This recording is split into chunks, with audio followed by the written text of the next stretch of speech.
Haleluya. Salam semua, coba lambaikan tangan. Berarti kalau kita masih boleh melambaikan tangan, masih boleh memberi senyum satu dengan yang lain, berarti kita semua sehat. Amin.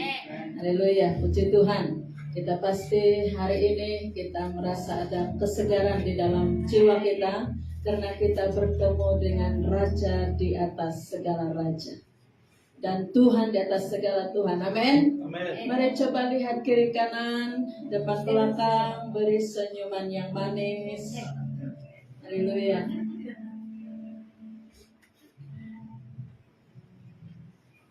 Puji Tuhan, karena seluruh umat Tuhan pada pagi hari ini, mungkin ada beberapa jemaat yang tidak boleh hadir karena ada hal-hal tertentu yang membuat mereka tidak boleh hadir bersekutu dengan kita bersama-sama pada pagi hari ini. Tapi kita percaya bahwa mereka punya iman yang sama, percaya yang sama pada pagi hari ini, sama dengan kita yang ada di ruangan pada pagi hari ini, bahwa kita menyembah satu Allah saja, yaitu nama Tuhan Yesus Kristus. Amin. Haleluya, puji Tuhan.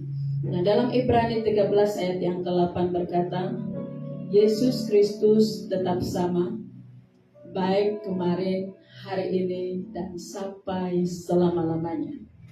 Tuhan Yesus kita tidak pernah berubah. Yang seringkali berubah itu adalah kita.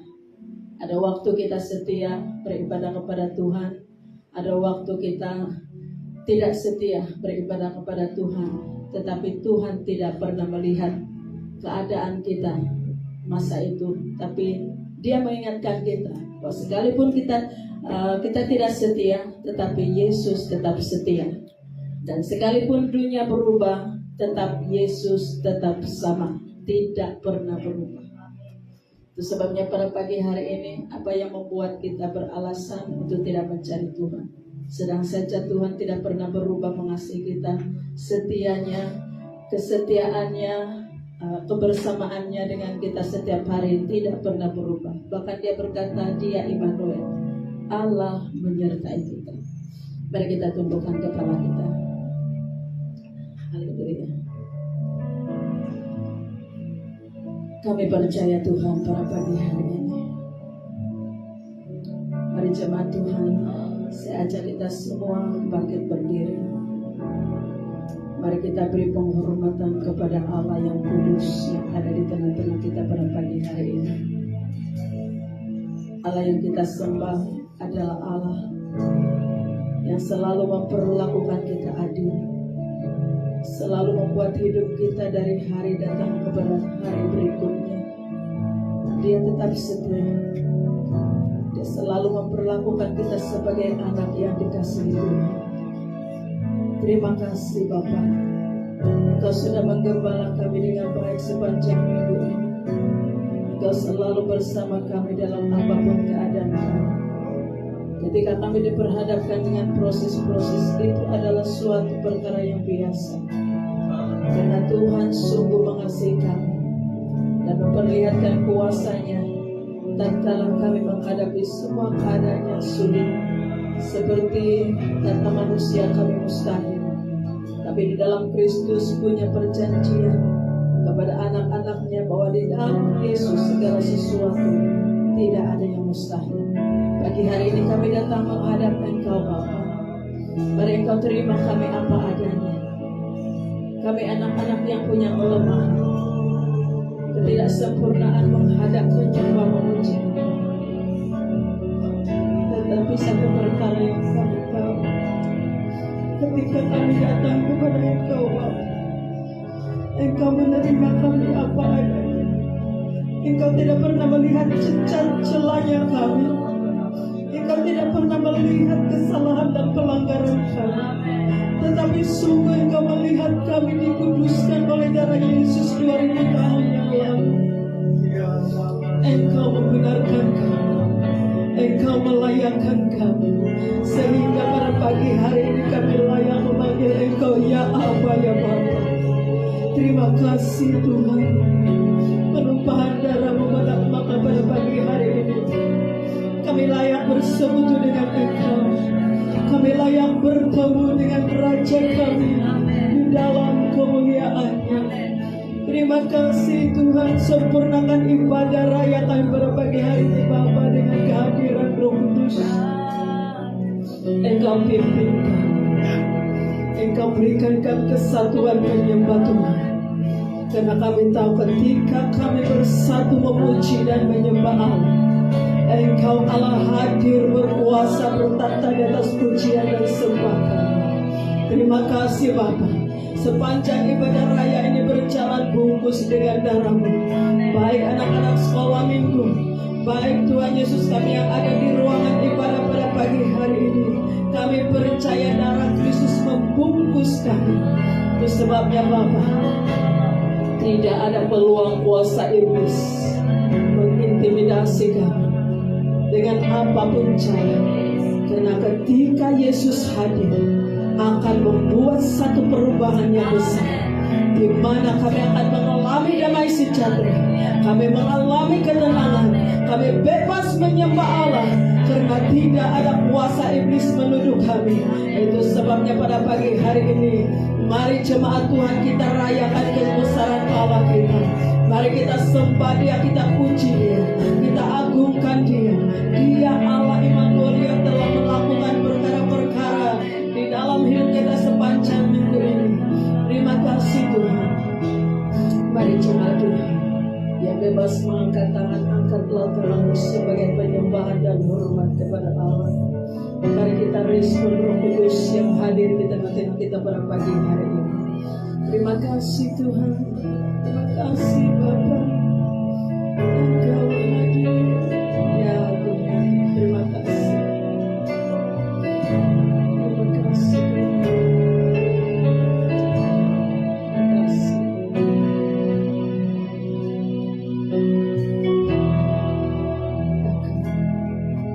Walau dunia berubah,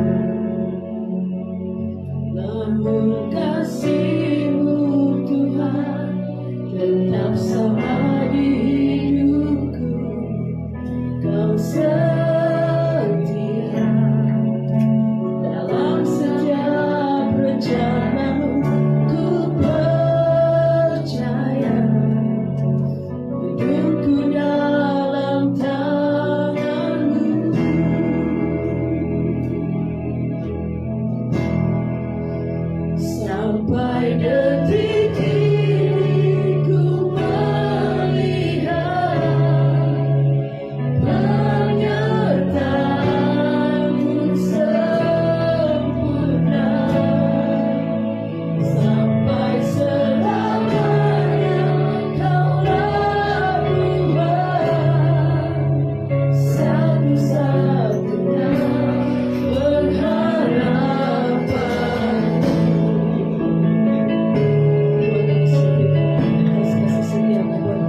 sorak-sorai kepada Raja kita. Haleluya. Amin.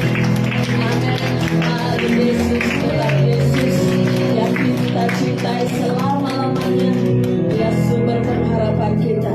Kami bersyukur pada pagi hari ini Bapa. Kami datang menyembah Engkau. Kami memuji Engkau. Kami bersorak bagi Raja kami. Mari Engkau alirkan suasana surga buat kami Tuhan pada pagi hari ini. Di dalam nama Yesus kami berdoa berucap syukur. Haleluya. Semua anak-anak Tuhan berkata amin. Sekali lagi beri tepuk tangan. Yang kedua bagi Raja kita mau masuk gerbangnya Tuhan dengan penuh ucapan syukur. Amin. Haleluya. Mari kita memuji Tuhan. Mari kita bergirang bagi kemuliaan Allah. Kita percaya ketika pujian diangkat, Tuhan berkata Dia bertata di atas puji-pujian. Haleluya.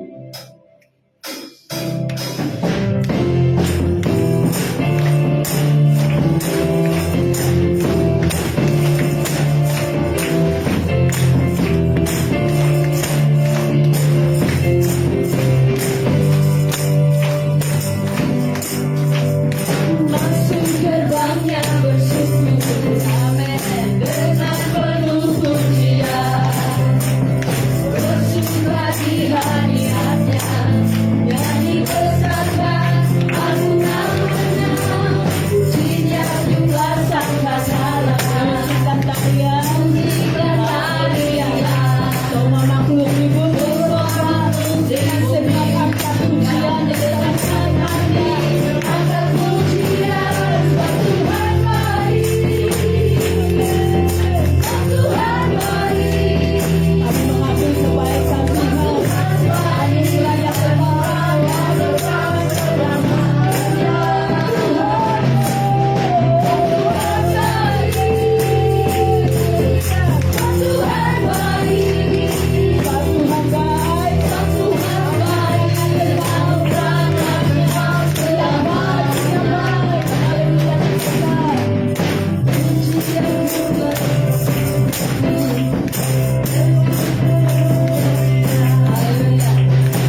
Terima kasih Tuhan. Mari kita tenang di dalam hadirat Tuhan. Kita mau mendengarkan kebenaran firman Tuhan pagi hari ini. Biarlah Roh Kudus Allah terus memenuhi kita. Biarlah Roh Kudus Allah terus mengalir di dalam setiap kita pada pagi hari ini. Terima kasih Bapa di surga. Terpuji dan termulia nama Tuhan. Terima kasih Bapa. Terima kasih Yesus. Haleluya. Terima kasih. Terima kasih Yesus.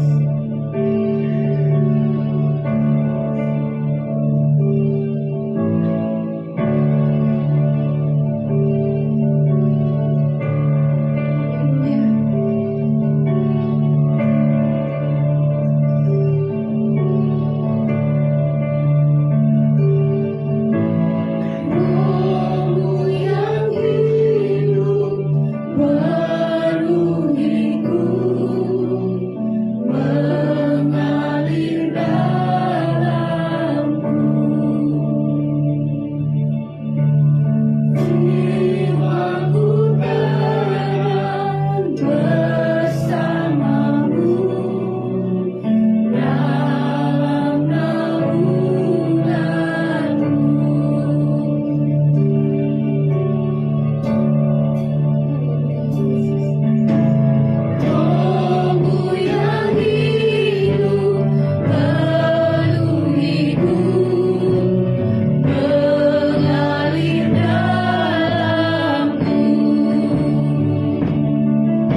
di dalam perjanjian lama.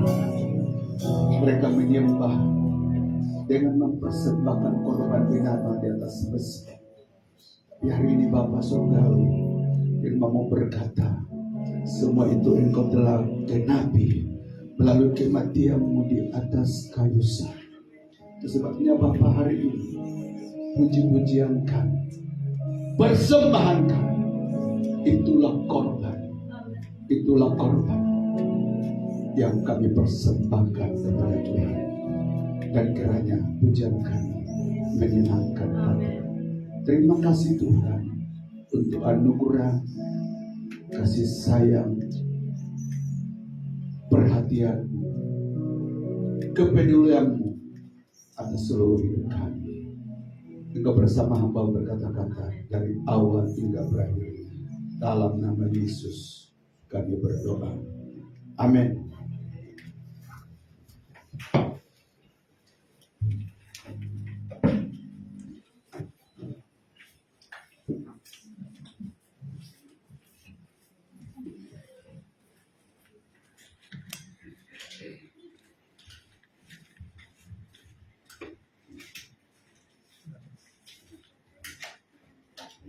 Oke, shalom, selamat pagi dan selamat bersekutu dalam kasih dan anugerah Tuhan Yesus. Kita ucapkan selamat datang kepada keluarga Ibu Tina karena beberapa minggu pergi ke Semenanjung bertahun baru Cina, berhari raya Cina. Itu sebabnya jemaat dikasih Tuhan, saya bertanya-tanya di mana sudah ibu ini? Hanya jumpa dalam Facebook, tapi pagi hari ini telah selamat kembali di kota Kinabalu untuk bersama-sama memuji dan memuliakan nama Tuhan Yesus Kristus. Oke, puji nama Tuhan. Mari kita siapkan hati kita. Dan memang kita ada gangguan sedikit dalam beribadah beberapa minggu, tapi kiranya berakhir hari ini. Apa itu saudara? Kita punya ikon baik di bilik maupun di tengah, dan ini semua masalah. Tapi saudara kasih Tuhan, jangan takut. Masalah adalah bagian dari hidup kita. Melalui masalah kita bergantung dan selalu berteriak kepada Tuhan. Kalau tidak ada masalah, maka kita tidak perlu Tuhan lagi. Itu sebabnya saudara yang dikasih Tuhan, saya lihat masalah ini, kita bersyukur sama Tuhan bahwa ada banyak cara Tuhan menolong kita sekalipun keadaan keuangan kita hari ini menghadapi masalah. Oke, puji nama Tuhan. Mari kita akan belajar bersama-sama kebenaran firman Tuhan pagi hari ini. Kita akan buka di dalam kitab Daniel pasal 1 ayat 3 sampai ayat yang ke-8. Kitab Daniel pasal 1 ayat 3 sampai ayat yang ke-8. Hari ini saya akan mempoking semua ayat ini. Tidak perlu saudara ya berganti-gantian dengan saya untuk membacakannya. Oke? Kitab Daniel 1 ayat 3 sampai ayat yang ke-8. Demikian bunyi firman Tuhan. Lalu raja berkata kepada Aspenas, kepala istananya, untuk membawa beberapa orang Israel yang berasal dari keturunan raja dan dari kaum bangsawan, yakni orang-orang muda yang tidak ada sesuatu celah, yang berperawakan baik, yang memahami berbagai-bagai hikmat, berpengetahuan banyak, dan yang mempunyai pengertian tentang ilmu, yakni orang-orang yang cakap untuk bekerja dalam istana raja, supaya mereka diajarkan tulisan dan bahasa orang Kasdim. Ayat 5. Dan raja menetapkan bagi mereka pelabur setiap hari dari santapan raja dan dari anggur yang biasa diminumnya. Mereka harus dididik selama 3 tahun. Dan sesudah itu mereka harus bekerja pada raja. Ayat yang ke-6.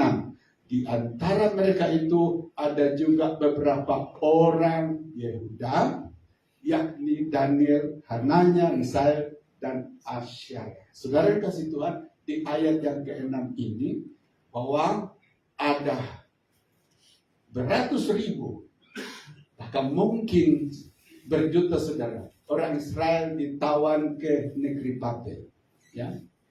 Tapi nama-nama orang itu tidak disebutkan.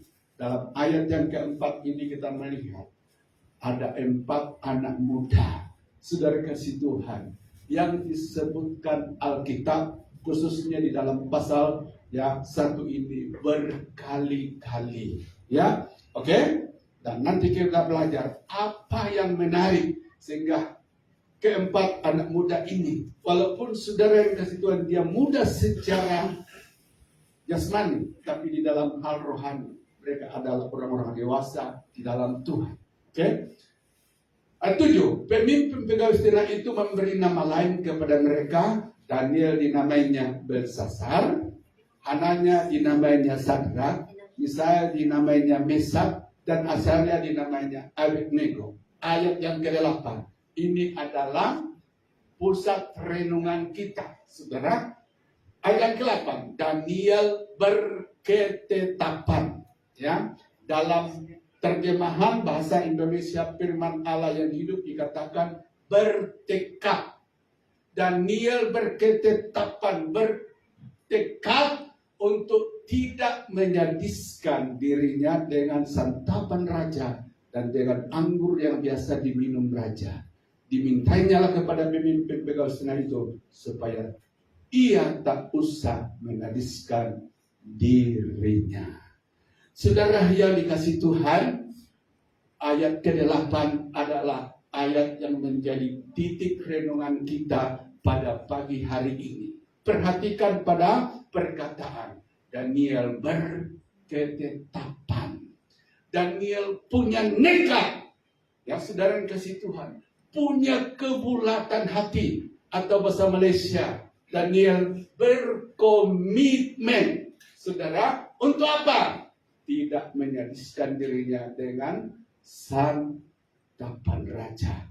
Apa maksud daripada ayat ini, saudara? Ya.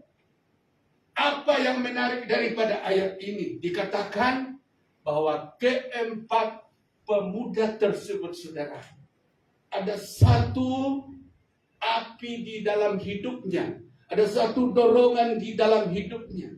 Apa itu, saudara Tuhan? Dikatakan dia berkomitmen,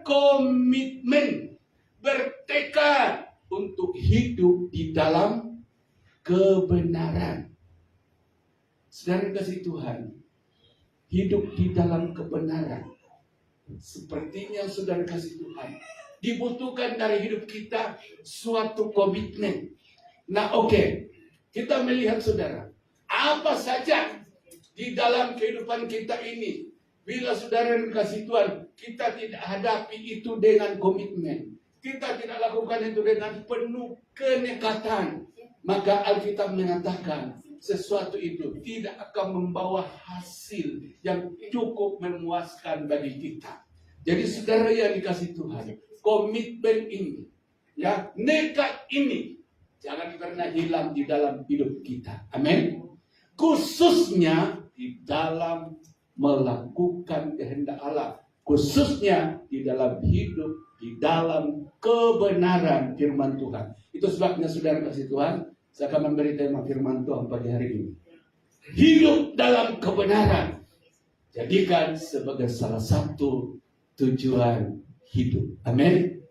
Saudara yang kasih Tuhan, saya percaya semua yang hadir pagi ini punya tujuan, ya, di dalam hidup ini, ya. Pasti kita punya tujuan di dalam hidup ini. Sebab apa? Alkitab mengatakan orang yang tidak punya visi atau tidak punya tujuan hidup, saudara, dia akan menjadi orang yang liar. Artinya apa? Tidak punya tujuan dan arah kehidupan. Jadi saudara yang kasih Tuhan, setiap kali kita izinkan Tuhan wujud di bumi ini, lahir ke dunia ini, di dalam hidup kita ada tujuan Tuhan. Nah, puji nama Tuhan Yesus Kristus. Saya katakan di sini bahwa jadikan hidup di dalam kebenaran salah satu tujuan hidup Anda dan saya. Amin. Jadi sekalipun saudara dan saya punya tujuan hidup, tapi jadikan ini sebagai bagian, ya, sebagai bagian daripada kehidupan saudara dan saya. Hidup di dalam kebenaran. Nah, itulah yang ditekankan di ayat yang ke-8. Saudara yang dikasih Tuhan, kenapa hidup di dalam kebenaran ini sangat penting dan itu harus menjadi tujuan hidup kita. Apa artinya hidup di dalam kebenaran? Hidup di dalam kebenaran itu berarti saudara dan saya memelihara hubungan dengan Tuhan yang adalah sumber kebenaran. Hidup dalam kebenaran itu berarti saudara dan saya belajar menaati Tuhan. Hidup di dalam kebenaran, saudara dan saudara itu berusaha ya untuk menyenangkan Tuhan. Tahukah Yohanes mengatakan begini? Yesus berkata, aku datang melakukan apa? Kehendak Bapakku. Jadi kedatangan Yesus ke bumi ini, dia menjadi manusia saudara. Dikatakan firman Allah, dia datang melakukan kehendak Allah. Apa itu kehendak Allah? Itu kebenaran. Saudara kasih Tuhan.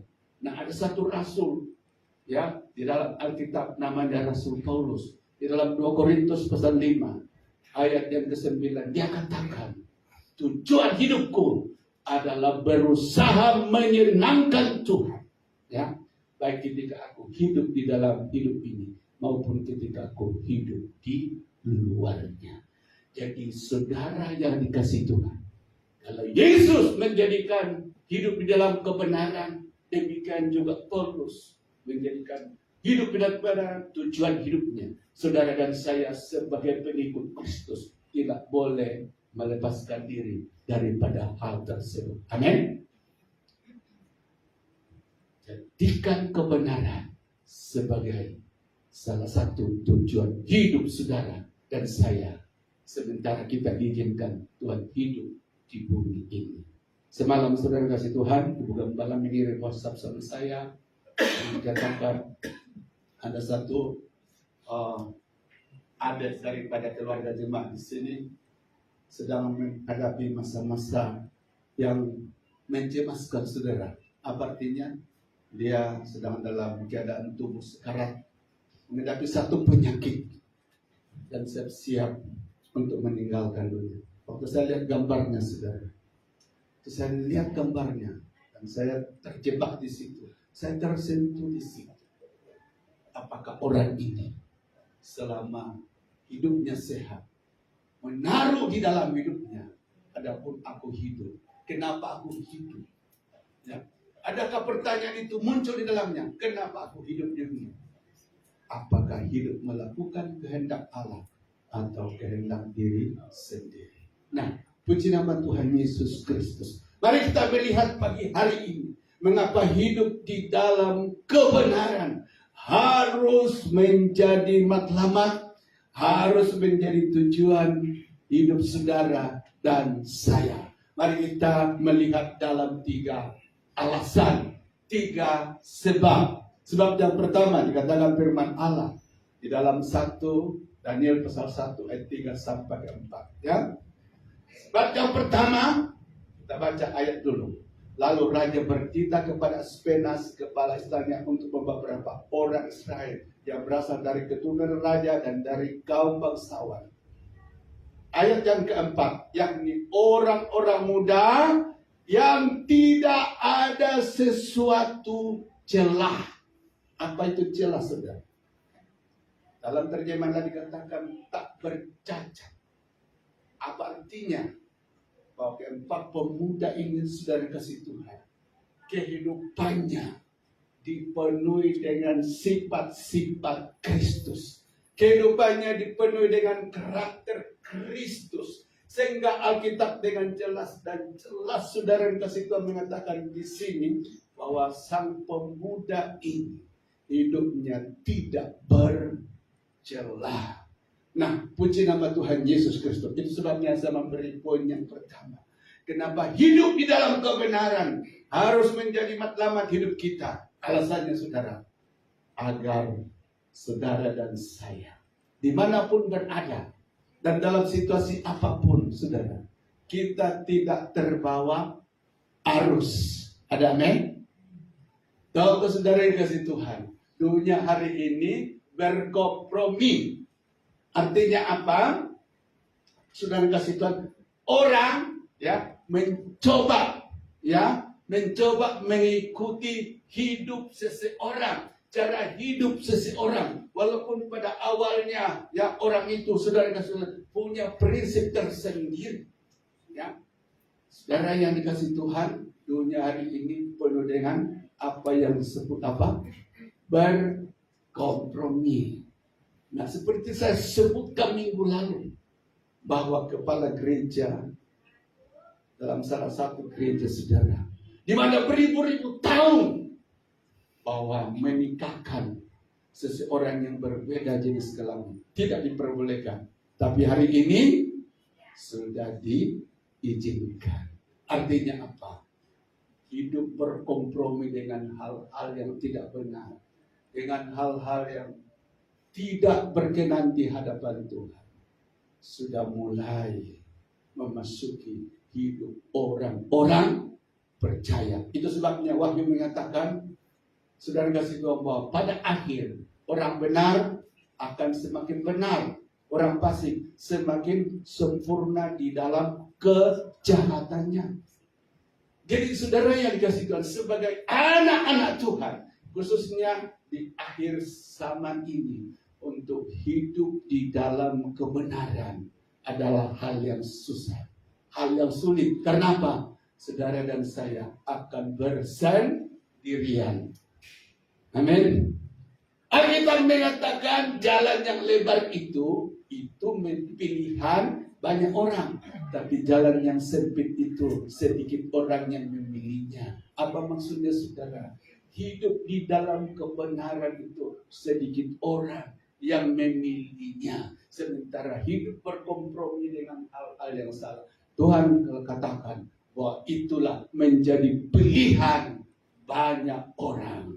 Tetapi mari hari ini saudara yang kasih Tuhan, ya, dunia sedang jatuh ke dalam kegelapan. Alkitab mengatakan, dan itu sebabnya Matius 24 mengatakan bahwa pada akhir zaman orang-orang yang diselamatkan hampir-hampir tidak diselamatkan. Kenapa dikatakan hampir-hampir tidak diselamatkan? Karena orang-orang tersebut kasihnya akan dingin, ya, kasihnya akan tawar, saudara kasih Tuhan. Akhirnya mulai membelakangi kebenaran. Dan ketika dia membelakangi kebenaran, pada saat itu Yesus yang pernah diterima secara pribadi dalam hidupnya, yang menjadi sesembahannya, menjadi pengagungannya, saudara yang kasih Tuhan, Alkitab mengatakan tiba-tiba akan ditinggalkan, alias apa?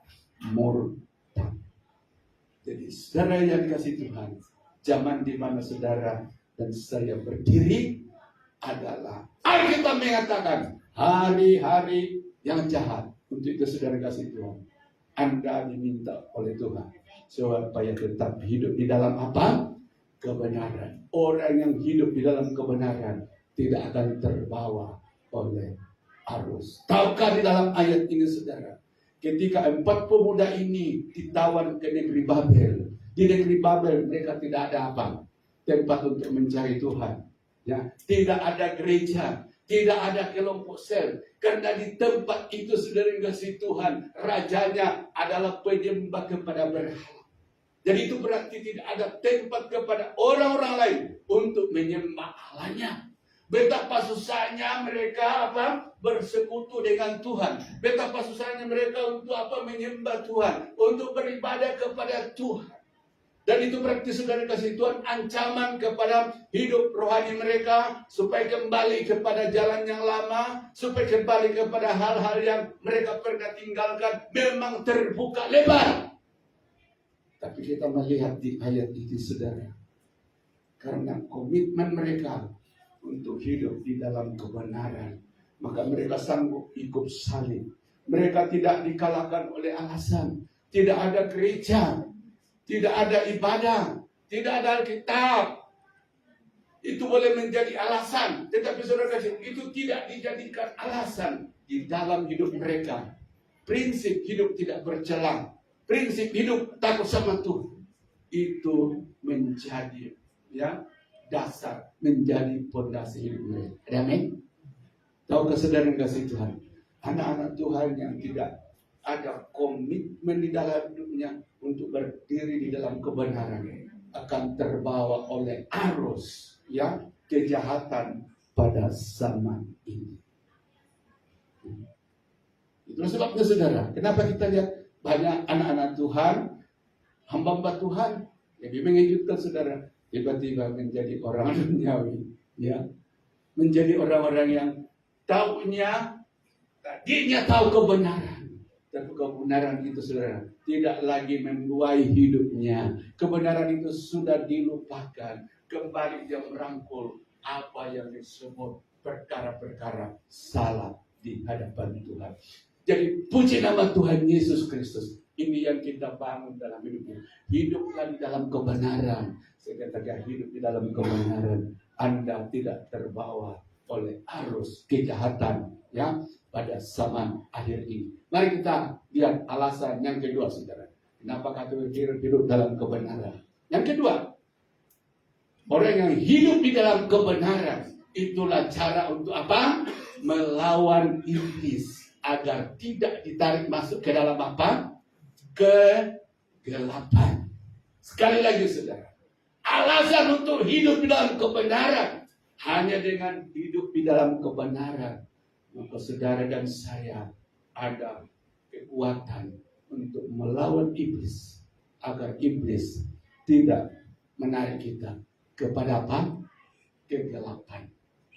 Nah, saudara kasih Tuhan, kita akan melihat di dalam ayat ini bahwa betapa liciknya iblis. Iblis bekerja melalui apa? Penguasa di Babel.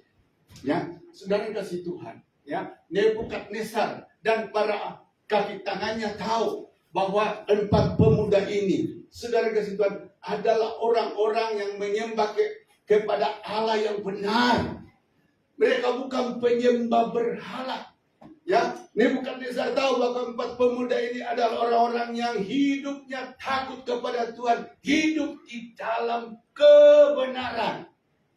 Dan saudara kasih Tuhan, ada satu ayat dalam Efesus 6 mengatakan musuh kita adalah roh-roh jahat yang ada di udara. Oleh sebab itu, firman Allah berkata, lawanlah dia dengan apa? Berdiri di dalam kebenaran. Lawanlah dia dengan doa. Lawanlah dia dengan firman Tuhan. Jadi saudara yang dikasih Tuhan, perlu dicatat baik-baik di sini. Orang yang hidup di dalam kebenaran, musuhnya siapa? Iblis.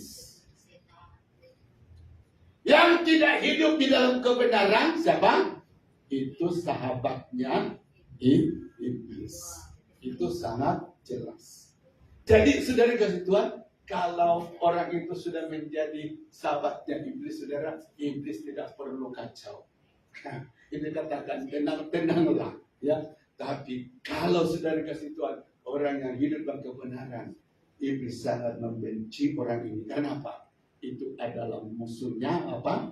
Setan, iblis. Nah, kita melihat di dalam ayat ini saudara, bahwa keempat pemuda ini, ya, iblis berusaha menariknya kepada kegelapan.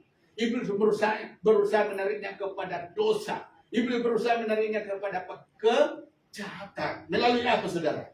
Kita lihat melalui apa? Pendidikan. Coba kita lihat. Dan raja menetapkan lagi mereka pelabur setiap hari dari santapan raja dan dari anggur yang biasa diminumnya. Mereka harus diajar selama apa? 3 tahun, dan sesudah itu mereka harus bekerja pada raja. Jadi saudara yang dikasih Tuhan Yesus Kristus, kita melihat ya bahwa keempat pemuda ini sebelum bekerja di istana Raja Nebukadnezar, saudara, maka mereka harus melalui apa? Pelatihan dulu, pendidikan dulu. Dan ingat, untuk apa mereka dididik, saudara? Ya. Dan guru-gurunya pada masa itu adalah profesor, doktor, PhD, saudara. Guru-gurunya bukan orang yang kenal Tuhan, tapi penyembah berhala. Artinya apa? Hidup di dalam kegelapan. Jadi orang berdosa mengajar orang benar, saudara. Ya. Orang yang hidup di dalam kegelapan mengajar orang yang hidup di dalam kebenaran. Nah, apa yang saudara dan saya boleh tangkap dari hal ini? Bahwa cara Nebukadnezar, ya, saudara menarik orang ini kepada kegelapan adalah melalui apa? Didikan. Jadi 4 pemuda ini bukan saja dididik supaya menjadi orang-orang yang hebat, orang-orang yang berhasil boleh menjalankan kerja-kerja dalam istana Nebukadnezar. Tapi saudara kasih itu, salah satu tujuan mereka dididik adalah mengajarkan berhala-berhala yang disembah oleh Raja Babel, oleh Raja Nebukadnezar. Jadi saudara kasih Tuhan, ya, mereka tahu bahwa tidak ada lagi tempat keempat pemuda itu belajar firman Allah, makan firman Allah. Jadi ini saatnya otak mereka harus dicuci dengan ajaran-ajaran yang sumbernya dari iblis, yang sumbernya dari sumber yang tidak benar, supaya ajaran itu memenuhi mereka sehingga mereka melupakan Allahnya. Tahukah saudara yang dikasih Tuhan, pendidikan itu salah satu cara untuk membuat hidup saudara dan saya maju. Amin. Tapi pendidikan juga, saudara, boleh dipakai setan untuk membuat saudara jauh daripada Tuhan.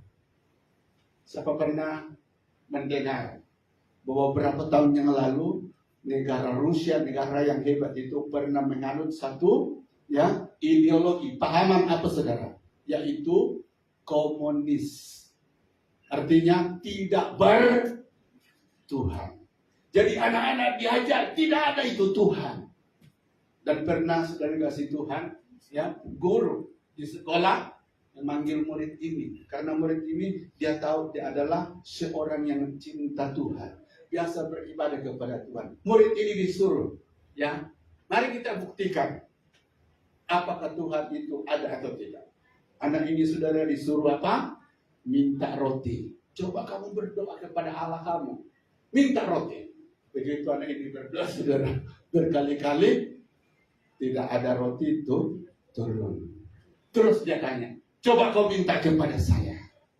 Ketika dia minta sama dia, saudara, sementara sang profesor ini sudah simpan roti di belakang. Begitu, coba kau minta. Begitu dia minta, dikasih roti. Nah, buktikan Tuhan tidak ada. Tadi kamu minta roti tidak, tapi ketika kamu minta kepada saya, tiba-tiba ada. Bukti Tuhan tidak ada. Nah, saudara kasih Tuhan, guru ini dia mencoba mencuci otak anak ini, di mana sudah ada Tuhan di dalamnya, ada bunyi kebenaran, tapi dia mau cuci otaknya itu, pahamannya itu, bahwa Tuhan itu tidak ada. Dan sampai hari ini saudara kasih Tuhan, walaupun Rusia sudah mengizinkan gereja, adanya orang-orang berjam untuk bebas beribadah, saudara kasih Tuhan, Rusia sudah menganut sistem demokrasi sekarang, bukan lagi komunisme, tapi ajaran yang mereka ajarkan selama bertahun-tahun melekat di dalam hidup masyarakat Rusia. Sehingga saudara kasih Tuhan, ingatan kepada Tuhan, ingatan kepada Tuhan itu dipertanyakan di dalam hidup masyarakatnya, khususnya di dalam hidup anak-anak mereka. Nah, inilah bahayanya didikan, Nah, demikian juga saudara, kalau saudara pergi ke Cina, pasti ada pelajaran tentang komunis. Itu diajarkan dan ada kaitannya dengan hal-hal rohani. Itu sebabnya ketika orang pergi ke Cina, saudara, karena di sana dilarang beribadah dengan bebas. Sekarang ini Cina menginginkan satu gereja di Cina, saudara kasih Tuhan, tapi dikatakan Alkitabnya harus direvisi, harus disesuaikan dengan pahaman ideologi yang dianut oleh orang Cina. Kalau itu pertentangan, maka ayat itu harus dibuat. Hanya ajaran Alkitab yang sesuai, yang berpadanan dengan ajaran komunis, itu yang diterima besar. Nah, bayangkan kalau saudara pergi sana, pulang ke sini, pasti mempertanyakan tentang Tuhan. Jadi saudara kasih Tuhan, iblis sangat licik. Dia boleh menggunakan pendidikan untuk membuat orang menarik kepada kegelapan. Mari kita lihat yang kedua. Saudara, yang kedua, setan menggunakan dengan apa? Membuat nama mereka diganti. Coba kita lihat, ya. Penduduk Palestina itu memberi nama lain kepada mereka. Daniel dinamanya apa? Belsasar. Hananya dinamainya Sadrak. Misael dinamainya Mesak. Dan Asaria dinamainya Abednego. Ingat saudara, bahwa di dalam budaya orang Yahudi, ketika kita memberi nama kepada seseorang, maka saudara kasih Tuhan bukan sekedar ya pemberian nama tersebut kepada orang tersebut, tetapi saudara kasih Tuhan, setiap kali orang diberi nama itu berkaitan dengan cara hidup, gaya hidup yang melekat di dalam hidupnya. Coba kita lihat dalam Alkitab. Ketika Ishak lahir, disebut apa? Ishak. Apa artinya Ishak, saudara? Ketawa. Kemudian ketika Yakub lahir, disebut apa? Yakub. Artinya apa, saudara? Penipu. Jadi setiap kali orang mendengar ini penipu, dikaitkan dengan apa? Karakter atau sifat yang melekat kepada dia. Tapi kita kembali kepada keempat orang ini, saudara. Ya. Nama-nama yang diberikan kepada mereka dalam bahasa Ibrani, saudara, itu berkaitan dengan sifat-sifat Tuhan yang melekat di dalam hidup mereka. Coba kita lihat. Daniel dalam bahasa Ibrani artinya Allah adalah hakimku. Kemudian diganti menjadi apa? Belsasar, artinya apa? Bel atau dewa tertinggi di Babel. Maksudnya apa? Dewa pemelihara kekayaan. Bayangkan saudara, namanya diubah. Ya, artinya apa? Kenapa Nebukadnezar dalam pegawainya melakukan demikian? Supaya apa? Daniel ini tidak ingat lagi Tuhan. Ya, supaya apa? Sifat-sifat Tuhan yang melekat di dalam hidupnya. Dan sudah tentu hal-hal yang baik itu pelan-pelan keluar dari hidupnya. Sudah kasih Tuhan. Kita lihat Hananya dalam bahasa Ibrani artinya Tuhan menunjukkan kasih karunia. Diganti apa? Sadrak artinya hamba aku, dewa bulan. Misael dalam bahasa Ibrani siapa yang setara dengan Allah, diganti menjadi Mesak, artinya bayangan pangeran atau siapa ini. Asaria, Tuhan menolong, dalam bahasa Ibrani diganti dengan nama Abednego, artinya hamba atau nego, bintang ajaran. Jadi saudara yang dikasih Tuhan, kesimpulan daripada nama mereka diubah ini, tujuannya saudara supaya ingatan mereka kepada Tuhan itu dihapuskan. Diganti dengan apa? Mengingat sesembahan dewa yang ada di Babel. Ya. Jadi saudara yang kasih Tuhan, saya katakan tadi karena nama ini berkaitan dengan karakter, maka itulah yang dihapuskan oleh ya Raja Nebukadnezar dan para kaki tangannya, bahwa kiranya 4 pemuda ini yang ingatannya selalu kepada Tuhan, ya penyembahannya kepada Tuhan yang benar perlu dihapuskan. Gantilah nama mereka menjadi nama-nama dewa. Supaya apa? Setiap kali pikirannya menyembah kepada dewa, setiap kali pikirannya saudara dicengkeram, dipenuhi dengan apa? Sifat-sifat yang ada pada dewa. Maksudnya kepada apa? Berhala. Atau dalam bahasa kasarnya saudara, kenapa nama mereka diubah dengan menggunakan nama dewa? Supaya orang ini sudah dikasih Tuhan, ya, dipenuhi karakter iblis. Kenapa? Tadinya hidup mereka dipenuhi karakter Allah, dipenuhi sifat-sifat Allah, dipenuhi kebenaran. Mereka mau supaya hidupnya sudah kasih Tuhan berkarakter iblis, dipenuhi dengan hal-hal yang salah. Tak sudah kasih Tuhan, ketika kita hidup di dalam kebenaran, kita mengatakan kita punya hubungan dengan Tuhan apa? Intim. Amin. Saya mengatakan begini, Tuhan itu tidak jauh dan tidak pendengarannya tidak kurang tajam untuk mendengar doa kita. Tapi yang membuat pemisah dengan kita, ya, yang membuat dia tidak mendengarkan doa kita adalah segala kejahatan kita. Yang membuat Tuhan jauh daripada kita adalah segala kejahatan kita. Jadi Nebukadnezar dan para kaki tangannya sangat licik. Bagaimana keempat pemuda ini yang keintimannya dengan Tuhan luar biasa. Saudara kasih Tuhan, diputuskan caranya adalah masukkan karakter iblis dalam apa? Hidup mereka. Dengan apa? Memakai nama-nama dewa. Pertanyaannya saudara, ketika nama Daniel diubah, saudara, apa rasa takutnya sama Tuhan berubah? Tidak, amin. Ketika nama mereka diubah, saudara, apa rasa taatnya kepada Tuhan berkurang, saudara? Tidak. Inilah kehebatan daripada keempat pemuda ini. Setan berusahanya menarik daripada kegelapan, saudara. Tapi karena komitmen ada di dalam dirinya, aku tetap hidup di dalam kebenaran.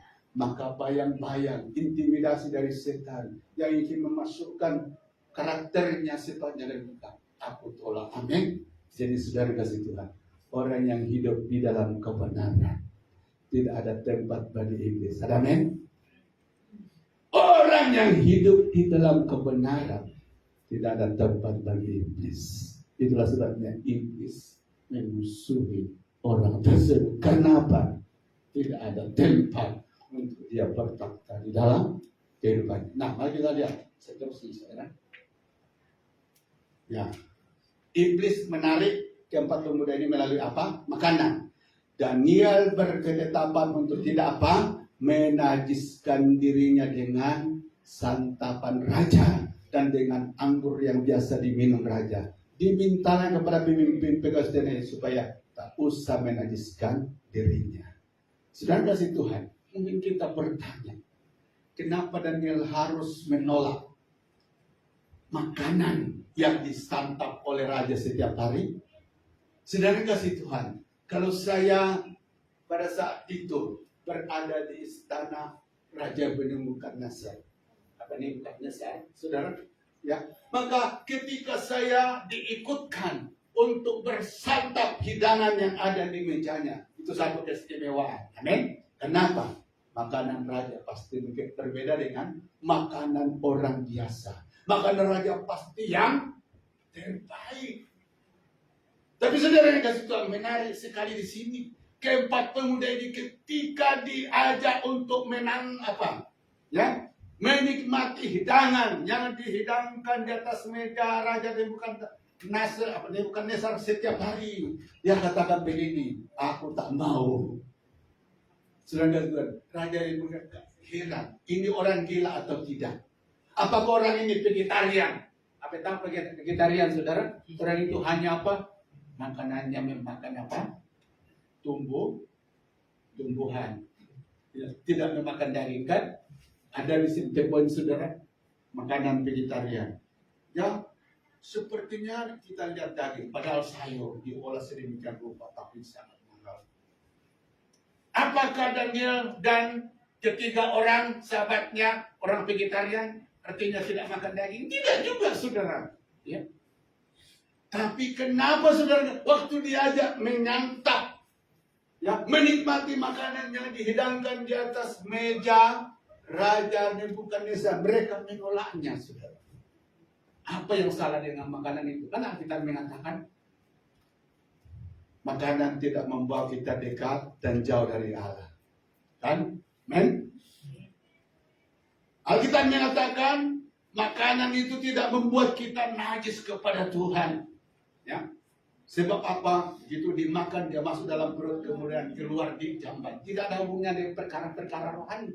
Tapi kita lihat di sini, kenapa mereka menolak memakan makanan yang disantap oleh raja. Saudara kasih Tuhan, saya lihat di dalam beberapa tafsiran, ternyata ini alasannya. Makanan yang disantap oleh raja itu, saudara, bukan makanan biasa, tetapi Makanan itu saudara kasih Tuhan adalah simbol, ya, adalah simbol tentang ikatan dengan roh jahat.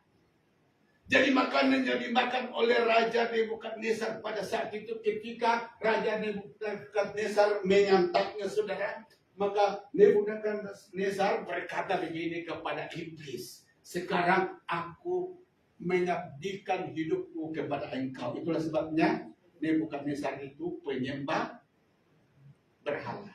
Coba kita lihat dalam kisah Daniel, saudara. Ya, pernah memasukkan Daniel dan kawan-kawan yang masuk ke dalam perapian hanya karena apa? Orang tidak mau menyembah. Kenapa Raja Nebukadnezar rajin membuat patung untuk menjadi sesembahan, saudara? Sebab hidupnya sudah dikontrak, sudah dipersembahkan kepada iblis.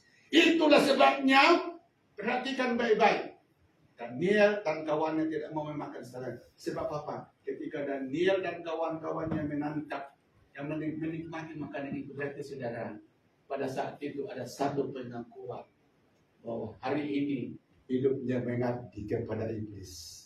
Ya, hidupnya siap diperhamba oleh iblis. Jadi mereka tahu itu. Kalau aku makan, maka berarti hubungan saya dengan Tuhan putus. Ya, persekutuan saya dengan Tuhan putus. Dan saya membangun persekutuan dengan setan iblis. Jadi dia tidak mau ditaklukkan oleh iblis, di bawah kontrol iblis, saudara. Ya, dengan apa? Tidak memakan makanan tersebut. Jadi puji nama Tuhan Yesus. Luar biasa komitmen mereka untuk hidup di dalam kebenaran. Dia tahu, saudara kasih Tuhan, bahwa menaklukkan diri kepada sesembahan yang bukan Tuhan, berarti itu berarti kita sedang memberi diri untuk dikontrol, untuk dipimpin oleh apa? Roh-roh jahat. Ingat di dalam Efesus pasal 2 dikatakan begini, banyak orang dipimpin, saudara, banyak orang di bawah kontrol roh-roh jahat, dan hidup di dalam pengontrolan roh-roh jahat, berarti hidup di dalam apa? Kenajisan. Jadi puji nama Tuhan Yesus. Apa yang kita petik dari bagian C ini, saudara, bahwa setan berusaha menarik orang dari terang kepada kegelapan melalui apa? Penyembahan. Ya, penyembahan melalui agama-agama palsu. Dan kita lihat hari ini, saudara, kan ada munculnya agama-agama palsu, saudara. Itu pekerjaan siapa? Roh-roh jahat. Setan ini menarik orang dari menyembah Allah benar, kemudian menyembah roh jahat. Nah, mari kita lihat yang ketiga. Apa itu sebabnya? Mengapa hidup di dalam kebenaran harus menjadi tujuan hidup kita, saudara? Yang ketiga dikatakan rahasia hidup apa? Diberkati oleh Tuhan. Kita lihat dalam ayat yang ke-17. Kepada keempat orang muda itu Allah memberikan apa? Pengetahuan dan kepandaian. Pengetahuan dan kepandaian tentang berbagai-bagai tulisan dan hikmah. Sedang Daniel juga mempunyai pengertian tentang berbagai-bagai penglihatan dan mimpi.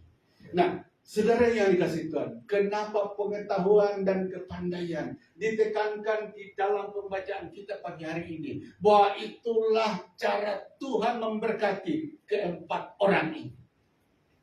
Oke. Tahukah saudara kasih Tuhan, melalui pengetahuan hidup saudara diangkat dari apa? Kebobrokan kepada kebaikan. Ada amin? Melalui pengetahuan saudara kasih Tuhan, hidup kita diangkat dari kemiskinan kepada hidup yang diberkati. Amin. Itu sebabnya saudara kasih Tuhan, Malaysia mencurahkan berlimpah-limpah keuangan, bagaimana mengangkat apa? Rakyatnya dari keterburukan, dari kemiskinan, sehingga orang saudara kasih Tuhan diberkati. Ya, mereka mencurahkan banyak uang. Sebab apa? Hanya dengan pendidikan, hanya dengan orang memiliki pengetahuan, hidupnya boleh diangkat kepada tingkat yang lebih baik. Ada amin? Jadi Ya, Tuhan tahu di sini bahwa cara untuk memberkati kepada pemuda kuncinya adalah beri pengetahuan kepada mereka. Sebab apa? Ketika pengetahuan itu ada di dalam hidup mereka, maka untuk bekerja di istana raja yang memerlukan keakrifaban, kebijaksanaan saudara, yang memerlukan kebolehan, yang memerlukan kepakaran, tidak ada masalah bagi mereka. Ada amin? Itu sebabnya kita lihat di ayat ini bahwa sejak keempat pemuda ini tiba di Babel, karena Tuhan mengaruniai hikmat kepada mereka, maka saudara-saudara, mereka diberi kedudukan yang sangat baik. Kenapa? Alkitab mengatakan pengetahuan mereka 10 lebih hebat dibanding dengan pengetahuan orang-orang yang ada di negeri Babel pada masa itu. Jadi Tuhan memberi pengetahuan dan hikmat kepada mereka sebab Tuhan tahu dengan pengetahuan dan kepandaian mereka boleh memiliki banyak uang yang banyak, amin. Dengan pengetahuan dan kepandaian mereka boleh memiliki rumah yang bagus. Dengan pengetahuan dan kepandaian mereka bukan mengejar uang, tapi dikejar apa? Berkat, amin. Dan saudara dikasih Tuhan, orang-orang yang punya pengetahuan khusus, coba kita lihat dokter yang punya pengetahuan khusus lebih daripada dokter-dokter yang lain selalu dicari, amin. Coba misalnya dokter itu dia saudara sangat hebat di dalam apa? Pengetahuan tentang jantung. Ya. Walaupun saudara dokter ini sudah pensiun, tapi selalu dicari orang. Karena apa? Pengetahuannya sangat hebat di bagian ini. Amin. Jadi saudara kasih Tuhan ingat, ketika Tuhan mengaruniakan pengetahuan bagi kita, tahu itulah cara Tuhan memberkati hidup kita. Amin. Jadi, saudara dikasih Tuhan, kita lihat di sini bahwa keempat pemuda ini berada di negeri Babel. Mereka tidak boleh melihat masa depannya baik. Kenapa? Pendatang, saudara. Ya, ini orang tawanan, bukan lagi pelancong. Kalau pelancong berarti kedatangannya baik. Ini apa? Orang tawanan, saudara. Jadi, saudara, mereka tidak punya masa depan. Mau jadi apa di negeri itu? Tapi ingat, saudara, karena mereka hidup di dalam kebenaran, Tuhan berkata, tempat tidak jadi masalah untuk engkau melihat berkat. Amin. Orang yang hidup di dalam kebenaran itu, saudara, tempat bukan menentukan di mana apa boleh melihat berkat Tuhan. Amin. Ya, negara Malaysia adalah negara yang makmur dibanding dengan negara-negara yang lain. Tapi saudara kasih Tuhan, tidak menjadi syarat bagi Allah untuk memberkati saudara ketika saudara ada di Filipina, amin. Ya, ketika saudara ada di apa? Negeri apa? Timur Leste, kan? Di negara Asia sekarang ini, negara itu dianggap yang termiskin di Asia Tenggara. Nah, kalau saudara pergi ke sana tiba-tiba dikirim untuk sesuatu itu, aduh mau jadi apa saya di sana? Tapi kuncinya Tuhan berkata, ketika kamu hidup di dalam kebenaran, berkat yang mengejar engkau, amin. Ya, berkat orang Malaysia Tuhan akan kirim ke sana, amin. Berkat orang England Tuhan akan kirim ke sana. Jadi saudara yang dikasih Tuhan, oleh karena mereka hidup di dalam kebenaran, hidup mereka tidak pernah merasakan namanya hidup bermasalah, hidup di dalam kekurangan. Sebaliknya mereka hidup di dalam kelimpahan. Amin. Inilah 3 sebab kenapa hidup di dalam kebenaran sangat penting di dalam hidup kita. Saudara kasih Tuhan, saya ulang. Hidup dalam kebenaran sangat penting. Sebab hanya hidup dalam kebenaran, saudara akan tetap hidup dalam kebenaran, tidak terbawa oleh arus kejahatan pada zaman ini. Yang kedua, saudara, hidup dalam kebenaran, itulah senjata kita melawan setan, sehingga saudara tidak ditarik masuk ke dalam kegelapan. Yang terakhir ini, Alkitab mengatakan, orang yang hidup dalam kebenaran, saudara, itulah rahasia, itulah cara Tuhan memberkati kehidupannya. Mari kita bangkit berdiri dan kita datang kepada Tuhan.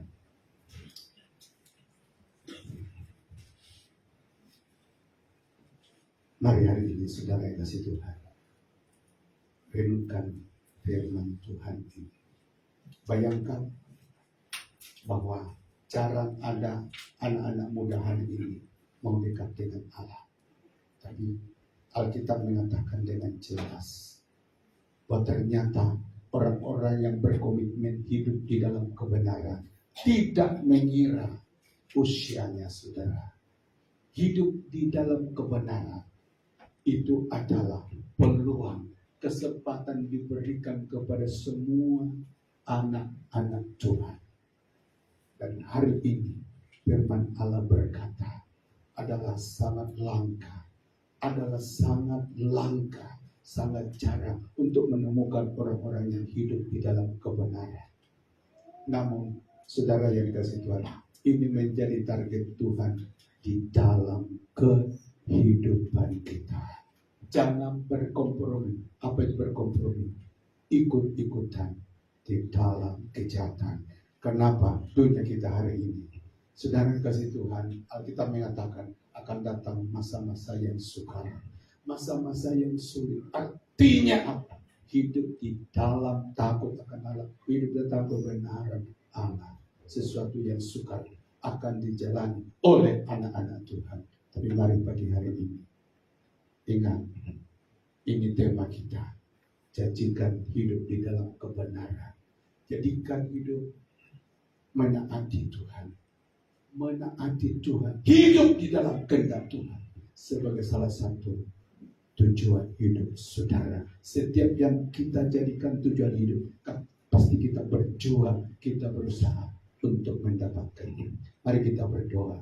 Bapa di surga, Bapa dalam nama Tuhan Yesus, kami sudah selesai mendengar firman-Mu pagi hari ini.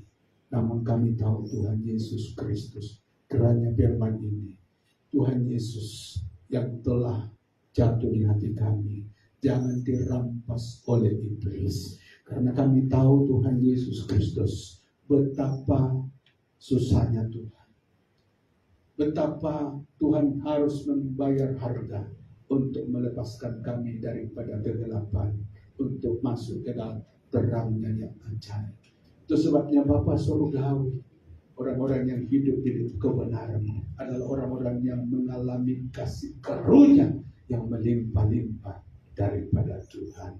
Dan Bapa Surgawi, kami tahu bahwa hidup di zaman ini bukan senang. Kami hidup dalam kebenaran, tapi kami berdoa Bapa Surgawi, bakar hati kami. Bakar hati kami. Sebagaimana kami ada komitmen, ada kenekatan untuk berjuang mencapai sesuatu yang lain dalam hidup ini. Maka Bapa Surgawi, perjuangan hidup dalam kebenaran harus menjadi komitmen kami, harus menjadi kenekatan kami, harus menjadi perjuangan kami. Sebab kami tahu hidup di dalam kebenaran membuat persekutuan kami dengan Tuhan intim. Hidup dalam kebenaran membuat kami terus berada di dalam terang Allah, berada di dalam kebenaran Allah, dan tidak ditarik oleh kuasa kegelapan kepada jalan-jalan yang jahat. Terima kasih Tuhan, terima kasih lebih daripada itu Bapa. Hanya dalam hidup dalam kebenaran, itulah kunci, itulah rahasia Allah membukakan tingkat-tingkat berkat bagi kami. Tuhan tidak mau peduli apa keadaan kami, apa situasi kami, apa halangan kami, apa kegagalan kami, apa latar belakang kami. Tapi Bapa Surgawi, tujuanmu dalam hidup kami adalah mengangkat hidup kami. Bukankah firman berkata bahwa Tuhan mengangkat kami dari ekor menjadi kepala, asalkan kami hidup di dalam kebenaran. Itu sebabnya Bapa Surgawi, tidak ada jalan, tidak ada cara lain untuk melihat hidup diberkati selain firman yang kami dengar pagi hari ini, bahwa hidup dalam kebenaran adalah rahasianya. Terima kasih Tuhan Yesus, terima kasih Tuhan. Beri kami semangat supaya ketaatan, takut akan Tuhan selalu menjadi gaya dan cara hidup kami. Terpujilah nama-Mu Bapa. Berkati firman-Mu ini tanam ke dalam hati kami. Dan dengan ucap syukur. Di dalam nama Yesus kami sudah berdoa. Amin.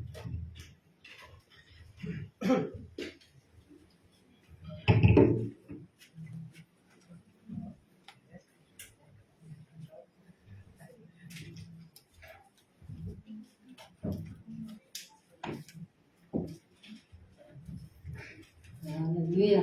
Masih di sini? Mana suaranya? Amin. Haleluya.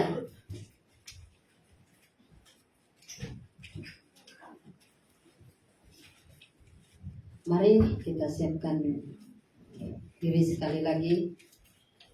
Tiba saatnya kita akan memberikan persembahan apa yang kita miliki, apa yang Tuhan sudah berikan kepada kita pada hari ini menjadi sebagian dari ibadah kita membawa persembahan kepada Tuhan. Mari saya pimpin kita di dalam doa. Terima kasih Bapa yang baik, terpujilah nama Tuhan. Terima kasih Tuhan, kami sudah memuji, menyembah, serta sudah mendengarkan firman. Tanamkan di dalam hidup kami, pribadi lepas pribadi. Karena kami yakin dan percaya Bapa di surga, setiap firman-Mu yang datang pada pagi hari ini Tuhan, memberikan kami sebuah makna di dalam hidup kami. Wah, hidup di dalam kebenaran tidak mudah. Tetapi apabila kami Tuhan Yesus haleluya menghidupi, bahwa mengandalkan Tuhan itu adalah satu-satunya, bahwa kami akan belajar setia, kami belajar taat, maka kami akan hidup di dalam kebenaran. Dan sebab itu Bapa di surga, Tuhan di dalam setiap 3 alasan ini Tuhan memberikan kami makna untuk terus Tuhan setia taat, untuk Tuhan hidup di dalam kebenaran. Oleh sebab itu Bapa di surga, berkati hamba-Mu yang sudah menyampaikan firman-Mu pada pagi hari ini. Kiranya tidak berlalu begitu saja, tetapi akan tinggal di dalam setiap Tuhan hati kami, subur di dalam setiap tanah hati kami Tuhan, untuk menjadikan kami sebagai orang yang kuat di dalam Tuhan, mengandalkan Tuhan di dalam setiap pribadi lepas pribadi. Terpujilah Engkau Bapa di surga, memberkati hamba-Mu yang sudah berhenti berbicara, tambah-tambahkan hikmat dan kebijaksanaan serta marifat yang daripada Allah sendiri, akan terus berkarya Tuhan Yesus dengan luar biasa menyampaikan kebenaran-kebenaran firman-Mu, menjadi buah-buah di dalam setiap jemaat-jemaat yang ada di tempat ini yang digembalakan. Berkati keluarganya, berkati rumah tangganya, terlebih di dalam pelayanan hamba di tempat ini. Berikan kekuatan dan kesehatan senantiasa. Terpujilah Engkau Bapa di surga, memberkati setiap tangan-tangan yang akan memberi pada saat ini, kecil besar Tuhan. Kami tahu Bapa bahwa asal usul itu adalah berkat daripada Tuhan, karena Engkau adalah sumber dari segala sumber. Engkau adalah Tuhan yang menyediakan yang terbaik bagi umat-umat-Mu di tempat ini. Tuhan, setiap usaha pekerjaan apapun yang dijamah umat-umat-Mu, kami percaya bahwa itu adalah datang daripada Tuhan, menjadi kekuatan berkat bagi setiap kami, umat-Mu yang percaya kepada Engkau. Terpujilah Engkau Bapa di surga, kebajikan, kehormatan hanya datang daripada Tuhan. Terima kasih Bapa, kami siap memberi hanya di dalam nama Tuhan Yesus Kristus. Haleluya. Amin. Saudara yang diberkati oleh Tuhan, mari kita naikkan pujian ini. Aku diberkati, sepanjang hidupku diberkati. Haleluya.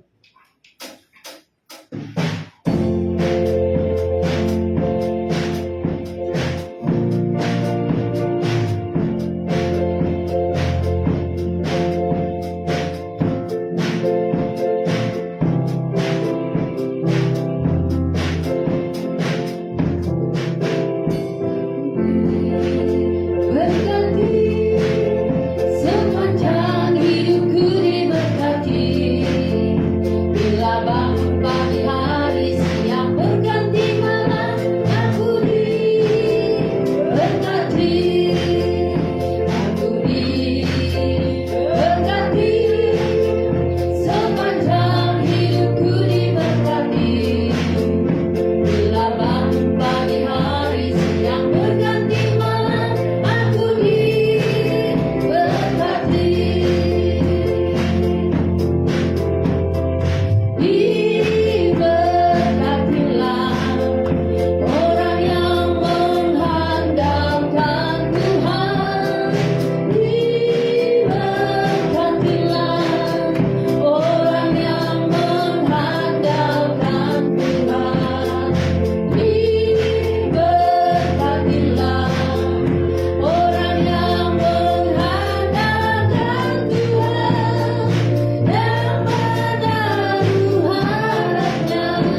Kita jemaat sekali lagi berdiri dan kita akan tutup ibadah kita dalam doa. Terima kasih Bapa, sebab Kau telah menyertai kami dari awal dan sebentar kami akan mengakhirinya. Terima kasih Tuhan karena apa yang Kau masih karuniakan kepada kami.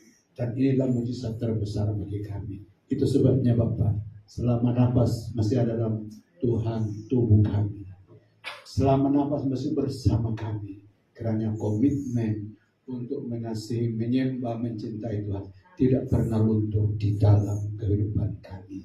Dan kami tahu inilah kerinduan Tuhan di dalam hidup kami. Bapa Surgawi, saya berdoa untuk umat-umat-Mu yang sudah ada di ruangan hari ini dan sudah menyembah Engkau. Pertetapkan hati mereka seperti Tuhan Yesus Engkau pertetapkan hati Daniel, supaya tetap hidup dekat dengan Engkau, hidup dalam kebenaran. Hal yang sama Engkau kerjakan di dalam kehidupan kami.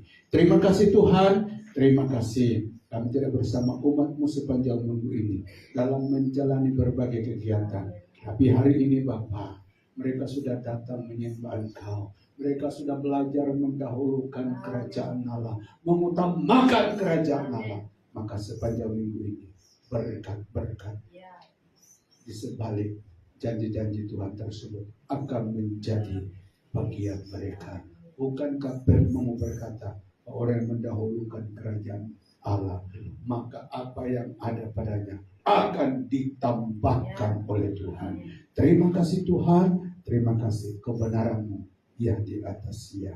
Sebabnya Bapa, sebelum mau tinggalkan tempat ini, kiranya penyertaan-Mu bersama mereka dalam seluruh kegiatan yang mereka lakukan, sehingga Bapa Surgawi hidup diberkati akan menjadi bagian mereka. Kami juga berdoa secara khusus untuk hari-hari pada Floren hari ini yang sedang dalam pergulatan untuk melawan Tuhan penyakit yang siap merenggut nyawanya.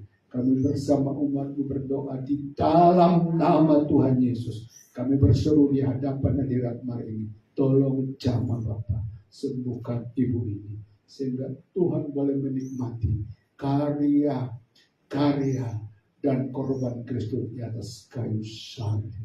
Seperti kata firman, bahwa setiap tetesan darah daripada Yesus, setiap Tuhan Yesus, luka-luka yang ada pada diri Yesus, itu ada maksudnya. Maksudnya adalah untuk membayar kesembuhan bagi kami. Mahal kesembuhan itu. Tapi Bapa Surgawi, di dalam Yesus kami telah terima dengan cuma-cuma. Itu sebabnya dalam nama Yesus, ibu ini ditolong disembuhkan oleh Tuhan. Terima kasih Tuhan. Terima kasih, hormat kemuliaan bagi Tuhan. Mari jemaat datang. Jemaat yang dikasih Tuhan, mari kita tinggalkan tempat ini. Pulang ke rumah masing-masing.